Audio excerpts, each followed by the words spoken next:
Di awal episode kali ini masih menceritakan kemunculan dari Wyman. Chrome yang tidak tahu apa-apa malah menantang gelut si Wyman. Tapi tentu Wyman tidak menanggapi hal ini. Kemudian Senku membalas pesan ini dengan berkata, "Dirimu kan dalang dari membantunya seluruh umat manusia. Hehehe, akhirnya kita bertemu setelah 3700 tahun lamanya. Aku menunggumu. Sosoruze Korewa." Tapi Wyman juga tidak menjawab pesan ini. Dia cuma terus mengirimkan pesan dalam kode Morse secara berulang-ulang. Setelah kejadian itu, mereka semua kembali ke Kanto dan menceritakan apa yang terjadi barusan. Semua orang di sana kaget dan bingung siapa sebenarnya Wyman ini. Tapi mereka tidak mempunyai petunjuk yang lain. Dengan cepat hal ini menjadi pembicaraan di sana. Tapi Taiju memerintahkan semua orang di sana untuk kembali bekerja, karena walau bagaimanapun mereka tidak mempunyai petunjuk. Kemudian Senku, Ryusui, Gen, Ukyo, dan Chrome, mereka berlima melakukan rapat tertutup. Sekarang mereka berlima dijuluki sebagai 5 jenderal kerajaan sains. Tapi Kohaku tidak menganggap Chrome layak dipanggil jenderal karena Chrome tidak berguna. Tentu Chrome tersinggung dikatakan seperti itu, tapi itu bukan masalah, mereka tetap melakukan rapat berlima. Ukyo memulai rapat dengan menceritakan ulang kejadian pembatuan 3700 tahun yang lalu. Kemudian Ryusui berasumsi kalau Wyman ini adalah dalang di balik bencana pembatuan itu. Dan karena sekarang sudah 3700 tahun berlalu, Ryusui merasa Wyman ini juga membatukan dirinya sendiri. Tapi di sini Chrome belum yakin kalau Wyman ini adalah orang yang jahat. Chrome berpikir mungkin saja Wyman ini adalah orang yang baik.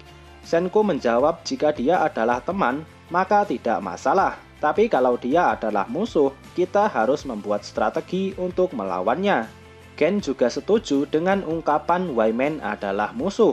Karena sebelumnya Wyman tidak menjawab ejekan dari Senku saat di kapal. Kemudian Senku terfikirkan untuk membuat sebuah alat untuk mendeteksi lokasi Wyman. Mereka kemudian mengakhiri rapat ini dan mulai membuat alatnya.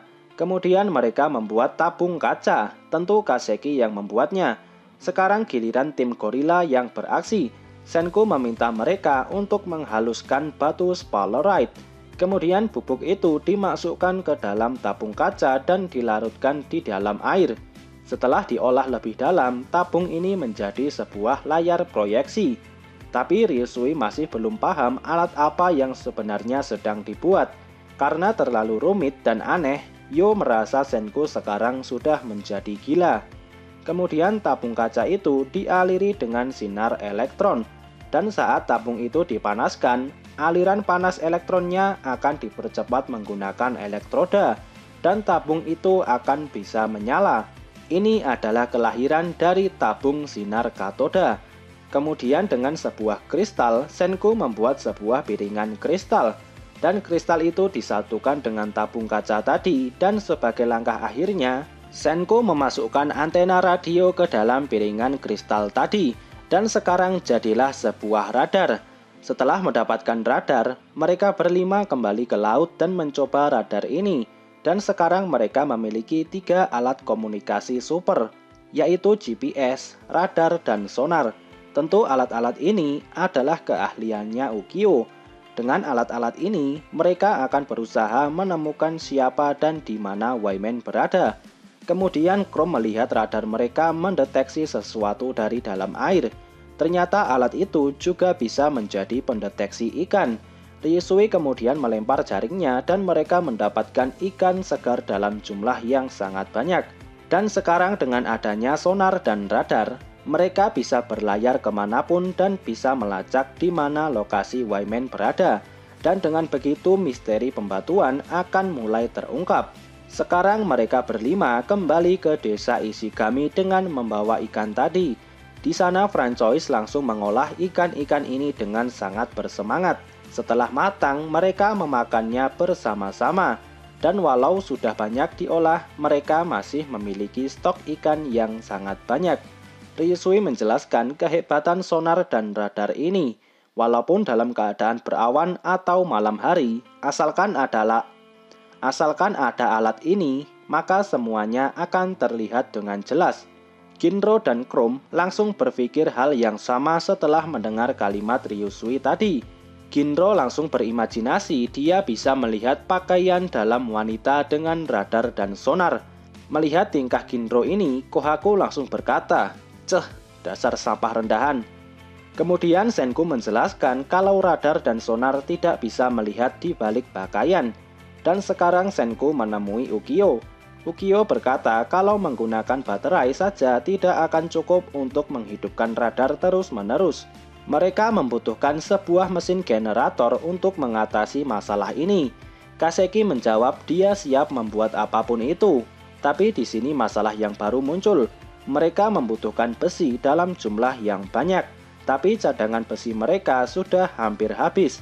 Kemudian mereka mencari biji besi di dalam danau dan sungai. Tapi mereka cuma mendapatkan sedikit. Kemudian Chrome membawa radar itu ke dalam gudang mineral.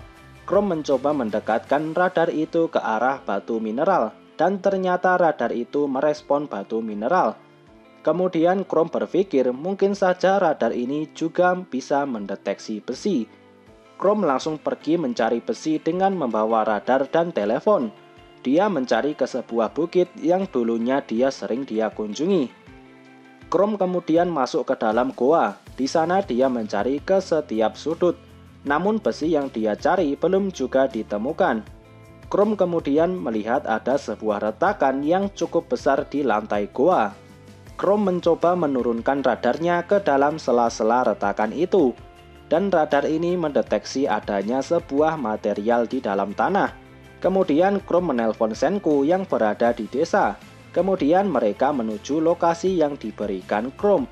Setelah sampai, Senku mencoba menurunkan radar itu ke dalam retakan sekali lagi.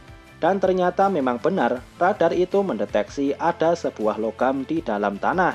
Taiju langsung menggali tempat itu, dan mereka menemukan batu biji besi di sana. Kemudian mereka menambang besi yang ada di sana. Mereka menggali sampai cukup dalam dan luas. Chrome merasa bangga karena dirinya bisa menemukan lokasi tambang besi ini. Chrome sekali lagi berkata kalau sains itu sungguh menyenangkan.